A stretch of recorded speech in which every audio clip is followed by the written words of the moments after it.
दोस्तों, महाराष्ट्र के विधानसभा के चुनाव नजदीक आ चुके हैं और पूरी तरीके से सभी पार्टियां तैयारी कर रही हैं चुनाव लड़ने की। 20 नवंबर को वोटिंग होनी है, वहीं वोटिंग पूरी की पूरी एक फेज में होगी। उसके बाद से सभी पार्टियां तत्पर हैं कि किस प्रकार से प्रचार प्रसार किया जाए और कितना जल्दी हम पूरे चुनाव को अपने हाथों में ले लें। आपको बता दें, भारतीय जनता पार्टी ने सभी प्रत्याशियों की सूची भी जारी कर दी है, लेकिन चुनाव कैसे जीतना है इसकी जो रणनीति है वो भारतीय जनता पार्टी बना रही है। रणनीति किस प्रकार से बना रही है? अभी हाल ही में हरियाणा चुनाव हुआ है और हरियाणा चुनाव में आपने देखा था कि भारतीय जनता पार्टी के अपोजिट में तमाम सारे एग्जिट पोल गए थे, उसके बाद भी भारतीय जनता पार्टी जीत के आई थी। तो जीत का फार्मूला कहां से बना? जब इसका मंथन हुआ भारतीय जनता पार्टी में तो ये निकल के आया कि उत्तर प्रदेश के मुख्यमंत्री योगी आदित्यनाथ ने एक भाषण दिया था कि अगर हम बटेंगे तो कटेंगे, एक रहेंगे तो नेक रहेंगे। कहीं ना कहीं ये जो बयान था उनका, इसने हरियाणा चुनाव की बाजी पलट दी। ये भी बताया जा रहा है कि मुख्यमंत्री योगी ने बहुत सारी रैलियां की, लगभग 14 रैलियां की और तमाम सीटों पे भारतीय जनता पार्टी ने जीत हासिल की काफी बड़े अंतर से।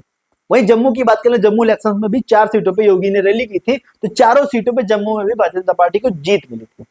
तो ऐसे में महाराष्ट्र चुनाव की रणनीति की बात आती है तो मुख्यमंत्री योगी का नाम सबसे ऊपर आता है। भारतीय जनता पार्टी का शीर्ष नेतृत्व मंथन करता है तो कहीं ना कहीं निकल के आता है कि भारतीय जनता पार्टी को महाराष्ट्र में भी योगी फार्मूला लागू करना होगा। उसी के बाद से दोस्तों लगातार महाराष्ट्र में योगी आदित्यनाथ के नाम के पोस्टर लगने शुरू हो गए।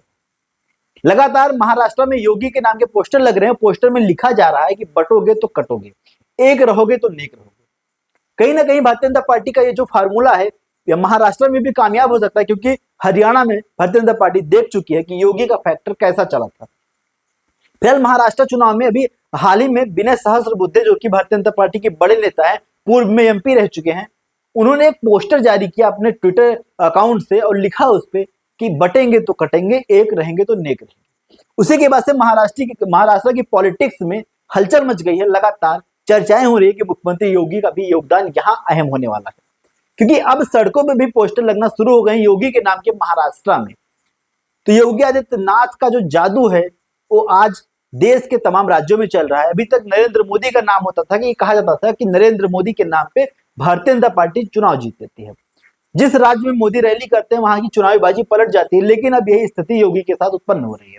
योगी आदित्यनाथ हरियाणा पहुंचे तो हरियाणा में भारतीय जनता पार्टी जीत गई, जम्मू पहुंचे तो वहां की स्थिति बदल गई। अब महाराष्ट्र की बारी है तो महाराष्ट्र में भी लगातार योगी के नाम पे चुनाव लड़ने की तैयारी हो रही है। सड़कों पे पोस्टर योगी के हैं, ट्विटर अकाउंट पे योगी की पोस्ट पड़ रही है, वहीं बड़े बड़े नेता योगी का नाम ले रहे हैं और फिर हिंदुओं को इकट्ठा होने की बात कर रहे हैं और भारतीय जनता पार्टी के पक्ष में वोट करने की बात कर रहे हैं। क्योंकि योगी ने फार्मूला दिया, बटोगे तो कटोगे। इसका मतलब योगी ने कहा कि कहीं ना कहीं बांग्लादेश आपने देखा था कुछ दिन पहले, उसके बाद से लगातार योगी ने सभी को सचेत किया कि एकता में ही भलाई है। अगर हम एक नहीं होंगे तो नेक नहीं होंगे, यानी एकता जब तक रहेगी तब तक हम सुरक्षित रहेंगे। योगी का ये फार्मूला महाराष्ट्र में दौड़ रहा है और फिलहाल योगी आदित्यनाथ की जो रैलियां हैं, संभावित रैलियां महाराष्ट्र में लगी हुई हैं, योगी फिर से कुछ ना कुछ नया जादू करेंगे महाराष्ट्र में भी, और महाराष्ट्र में भी चुनावी बाजी जरूर पलटेगी। फिलहाल इस खबर पे आप क्या सोचते हैं हमें कमेंट करिएगा। धन्यवाद।